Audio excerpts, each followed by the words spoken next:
28 বছরের পুরনো একটি হত্যা মামলায় হাজিরা দিতে গিয়ে ফেরার পথে প্রকাশ্যে খুন হন শীর্ষ সন্ত্রাসী তারিক সাইদ মামুন।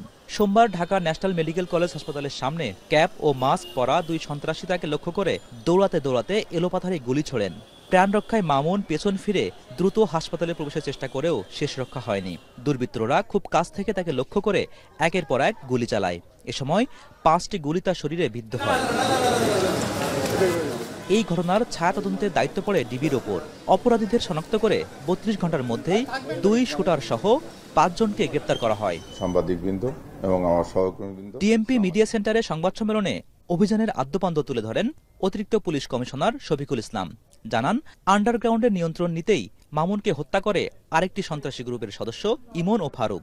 আসামিদের জিজ্ঞাসাবাদে জানা যায় যে সন্ত্রাসী রনি কর্তৃক আসামি ফারুকের সহায়তায় মামুনকে হত্যার একাধিক পরিকল্পনা ও প্রচেষ্টা গ্রহণ করা হয় এবং আগের পরিকল্পনাগুলো ব্যর্থ হওয়ার পর তখন তারা আগামী 10-11-2025 তারিখে ফারুকের হত্যাকাণ্ডের জন্য বেছে নেয়। ওই দিন নিহত মামুনের মামলায় হাজিরা দিন ধার্য ছিল। ইমনে একসময় রনি এবং মামুন তারা সব একই গ্রুপে ছিল, এটা আমরা প্রাথমিকভাবে জানছি। এখন আমরা তাদেরকে ধরে নিয়ে এসেছি, এটা under investigation.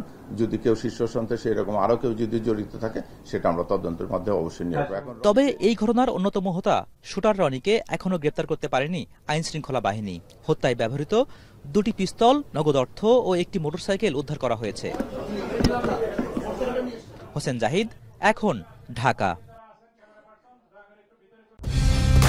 Colour expert, George sap এবং মাইল্ড অন হ্যান্ডস টেকনোলজি সমৃদ্ধ অরিক্স ক্রিস্টাল ওয়াশ আপনার লন্ড্রি এক্সপার্ট।